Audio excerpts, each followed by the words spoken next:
नमस्कार साथियों, इस आर्टिकल के जरिए आप लोगों को हम टिटहिरी पक्षी के बारे में कुछ हिंदी में रोचक जानकारी देने वाले हैं। टिटहिरी अपनी चोंच की अजीब बनावट से और टिटहिरी और अंडे के कारण भी जानी जाती है। यह प्रवासी पक्षी, अंग्रेजी में इसे सैंड पेपर कहते हैं, क्योंकि यह शिकारी के लिए उथले पानी या कीचड़ में रहती है। तो आइए दोस्त जान लेते हैं टिटहिरी के बारे में कुछ रोचक तथ्य। टिटहिरी पक्षी यूरोप और एशिया में पाया जाता है। यह प्रवासी पक्षी है जो प्रजनन के समय प्रवास करता है। यह पक्षी तालाबों और नदियों के पास रहती है। किनारे पर उथले पानी के पास ज़मीन पर अपना घोंसला बनाती है। टिटहिरी अंडे भी इसी घोंसले में देती है। टिटहिरी दिन के समय बाहर निकलती है और रात के यह पक्षी अमूमन आराम करता है। टिटहिरी अजीब तरीक़ों से चिल्लाती है, जिसमें उसका सर और पूंछ ऊपर नीचे होता रहता है। इस व्यवहार को ट्विटरिंग कहा जाता है। जब कोई दूसरा पक्षी या जानवर इसके पास भी आता है तो यह तेज चिल्लाने लगती है। इस पक्षी का सर, पूंछ और पंख का रंग भूरा होता है। नीचे का पेट का हिस्सा सफ़ेद होता है। टिटहिरी पक्षी की खासियत इनकी चम्मच जैसी चोंच होती है। इससे वो आसानी से पानी में शिकार कर लेती है। टिटहिरी का भोजन कीचड़ या मिट्टी में पड़े फलों के बीज होते हैं। यह पक्षी कीड़े मकोड़े कीट भी खाता है। यह एक अच्छा शिकारी होता है।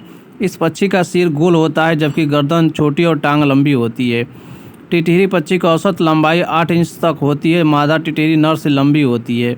यह पक्षी हवा में तेज उड़ सकता है और मादा टिटहिरी को रिझाने के लिए हवा में गोते लगाता है। यह ज़मीन पर भी तेज दौड़ सकता है। टिटहिरी का प्रजनन समय मई की और जुलाई के बीच होता है। टिटहिरी प्रजनन के समय केवल एक नर से ही संबंध बनाती है। मादा टिटहिरी एक बार में ज़्यादा से ज़्यादा 5 अंडे देती है। नर और मादा टिटहिरी इन अंडों को सेने का कार्य करते हैं। अंडे पानी के किनारे पर होते हैं। 20 दिन तक सेने के बाद अंडों से बच्चे निकलते हैं। टिटहिरी के अंडे दिखने में पत्थर की तरह होते हैं, इसलिए वह शिकारी से सुरक्षित रहते हैं।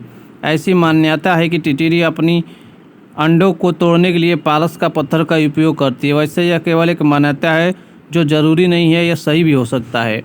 टिटहिरी मौसम की भविष्यवाणी करती है और अगर यह पक्षी अंडे ऊंचे स्थान पर देती है तो यह अधिक बारिश का अनुमान लगाया जाता है, और अंडे नीचे होने पर कम बारिश का अनुमान लगाया जाता है। वर्तमान में यह पक्षी तेज गति से विलुप्त हो रहा है। टिटहिरी का औसत जीवन काल 12 वर्ष तक होता है। दुनिया के ज़्यादातर पक्षी पेड़ों पर घोंसला बनाते हैं या पेड़ ऊंचाई पर रहना पसंद करते हैं, परंतु टिटहिरी एक ऐसी पक्षी है जो हमेशा ज़मीन पर रहता है, कभी किसी पेड़ अथवा बिजली की तार पर नहीं बैठती। दरअसल इस पक्षी के पंजे में 3 उंगली आगे की तरफ होती है और पीछे की कोई उंगली नहीं होती, जिसके कारण किसी पेड़ की टहनी पर यह पक्षी पकड़ नहीं बना पाता। कहा जाता है कि टिटहिरी पक्षी मौसम की भविष्यवाणी करता है। यह पक्षी गर्मी के मौसम में अंडे देता है तो कोई वैज्ञानिक आधार नहीं है, लेकिन मान्यता है कि यदि यह पक्षी किसी ऊंचे टीले पर अंडे देता है तो वर्षा अच्छी होती है, और ज़मीन पर अंडे देता है तो बारिश थोड़ी कम होती है, और यदि किसी गड्ढे में अंडे देता है तो इसका संकेत होता है कि इसके इलाके में सूखा पड़ने वाला। भारत की कृषि व्यवस्था इतनी संवेदनशील है। टिटहिरी पक्षी अक्सर खेतों में अंडे देती है। ठीक इसी समय खेतों की जुताई की जाती है। यदि